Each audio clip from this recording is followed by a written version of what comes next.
making the invisible visible, black women 365 days of the year. Each day will spotlight a remarkable woman whose story has shaped black, British or global diasporic history. Women whose achievements are too often overlooked. Through these daily short films, we create a living, breathing archive of leadership, creativity, resistance and legacy. Let's begin. Who am I? I'm Nikki Tapper MBE. Officially, that's the name, but for my work, I'm Nikki Tapper MBE.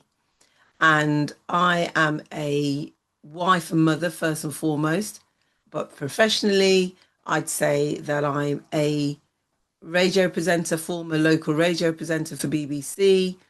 I'm an event host, speaker, trainer, facilitator.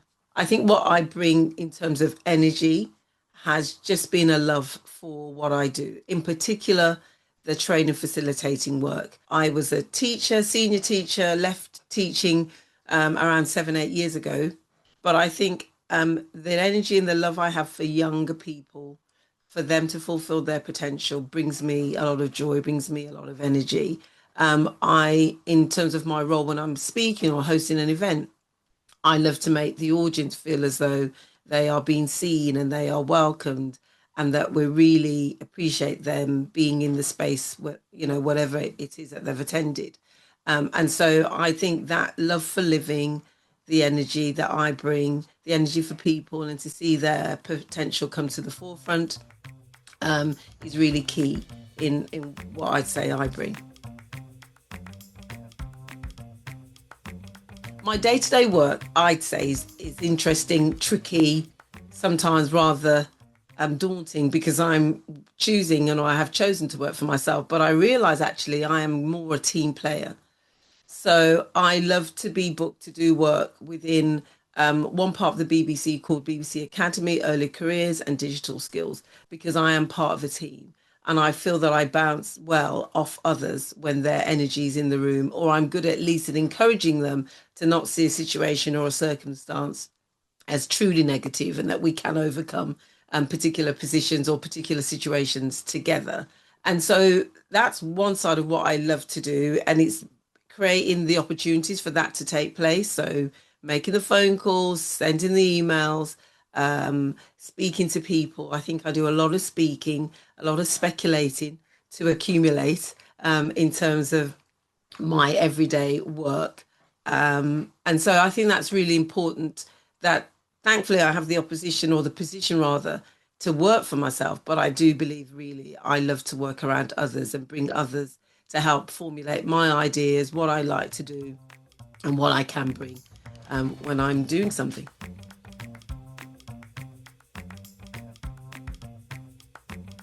On a personal level, I think what impacted me was losing our son. So I lost Aaron. He would have been coming 25 at the time of recording this. He would have been 25. And losing a child in whatever way, I lost Aaron, and we lost Aaron through stillborn. He was just shy of 6 months. It really does challenge you emotionally, how you see life, how you will constantly think what that child could have grown into, what would that have been as an impact, a positive impact on his older sister, and for my husband and I to just journey that together. But, for me, recognizing loss can come about. It still challenges me emotionally, but I think what's been helpful to me has been my faith, my Christian faith and belief that there is a purpose, even if it's sometimes the most negative and horrible of circumstances. You can still learn through that and be of benefit to others.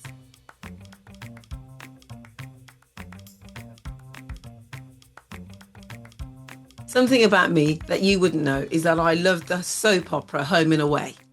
I mean, really, how many years on? This soap opera based in Australia, in the fictional area of Summer Bay, that I have watched more or less since it started.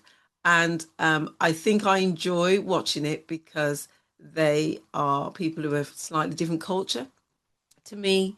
The storylines, to a degree, I find are quite wholesome, and I love the fact that I can see the sunshine. And you think, especially at the time of recording this, we are living in one of the most hottest summers ever.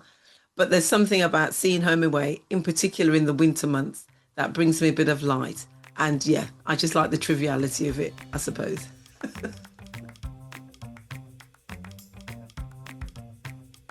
I think I mentioned it already, but what brings me joy is my faith in what I believe the Lord God Almighty has provided for me in terms of the family and the friends that I have, the sister friends that I call them. The memories of what I have lost, I lost both my parents and then losing Aaron. There's been a lot of loss in my life, but I think he has given me the ability to recognize that the strength comes not from me, but from him. That supernatural encounters that I have bring me a lot of joy. The little wins when I run for the bus and I don't miss it and it comes, or the bus driver waits for me. And it's those little moments that I think are a blessing when we do help each other, and when we recognise that that help hasn't sometimes just come from us, but it's come from the creator of the universe. So that's what brings me joy. Thank you for joining us for today's story. Making the Invisible Visible is our commitment to ensuring that Black women's histories and contributions are recognised, valued and kept in daily circulation. Across 2026, we will continue to share these powerful narratives, 365 days of impact, brilliance and inspiration. Stay connected, join the conversation and help us champion the women whose journeys continue to shape our world. I'm Paulette Brooks, and I'm looking forward to seeing you tomorrow for the next story.